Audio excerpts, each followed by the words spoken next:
আমার সাথে করতে পারবেন না যে কম দিস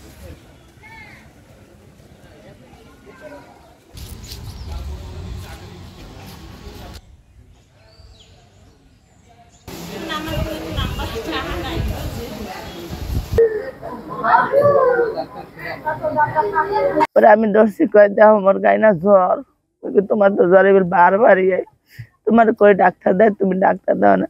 কয় বলে মোর সব গিট গিট ব্যথা, আমি ঘুমাতে না। এবার মুখে কোনান কয় আমার একটু চাপ দাও, আমার চাপ দিছি, চাপ দেওয়ার পরে কোনো প্রকার ভালো হয় না, আর শ্বাসে টান দিয়েছে। ওই দিনই শ্বাসে টান দিয়েছে, কয় মোর বুক ব্যথা, আমার শ্বাস নিতে নিঃশ্বাস নিতে পারি না নিচে। সমস্যা হয়েছে ডাক্তার আসে অল্প সময় মানে ওরকমের একটা যে এইগুলো টেস্টের কাগজগুলো বা ভালোভাবে দেখেও না, আবার দ্রুত চলে যায়, মানে অতটা যেরকমের হওয়ার কথা সেরকমের না। আজকে 4 দিন, কিন্তু কোনো স্যালাইন শুধু 2টা পাইছি, আর কিছু কোনো চিকিৎসা। বসুন্ধরা টিস্যু, অশুদ্ধতার বিরুদ্ধে এক বিন্দুও ছাড় নয় পাইনি। আর যত ইনজেকশন সকাল বিকালে ইনজেকশন, তা আমাদের সব বাইরে থেকে কেনা হয়, তারপর আমরা দিই।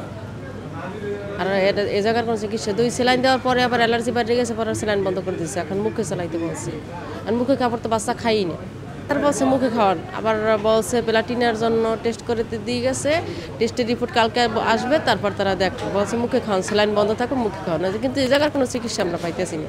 হাসপাতালে এসে এনারা কইতেছে যে ওনারা আসছে বরিশাল গেলে ভালো হইবে। বরিশাল যাওয়ার মতো সামর্থ্য তো নাই, কিন্তু তারপরও মানে ওই এদিকে ওদিকে থামাই দেখতেছে যে পারমু কিনে।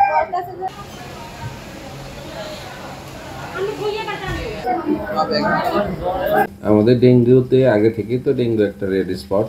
আমাদের ডেঙ্গুর প্রকোপ মার্চের গোড়া থেকে শুরু হয়েছে এবং জুন জুলাই খুব খারাপ পরিস্থিতি ছিল। আগস্টে আমাদের কিছুটা নিয়ন্ত্রণে ছিল। এখন সেপ্টেম্বরের এই 20 তারিখের দিকে আমাদের ডেঙ্গুর প্রকোপ আবার কিছুটা বেড়েছে। আমাদের উপজেলা স্বাস্থ্য কমপ্লেক্সে পাথরঘাটায় 2 জন পেশেন্ট মারা গিয়েছে ডেঙ্গিতে। তো আর এমনিতে ডেঙ্গির যে আক্রান্তের সংখ্যা সেটাও একটু বাড়তির দিকে। যেহেতু এখন ডেঙ্গির সিজন, সেহেতু মানে ডেঙ্গুর প্রকোপটা আগের থেকে কিছুটা বাড়ছে। একটা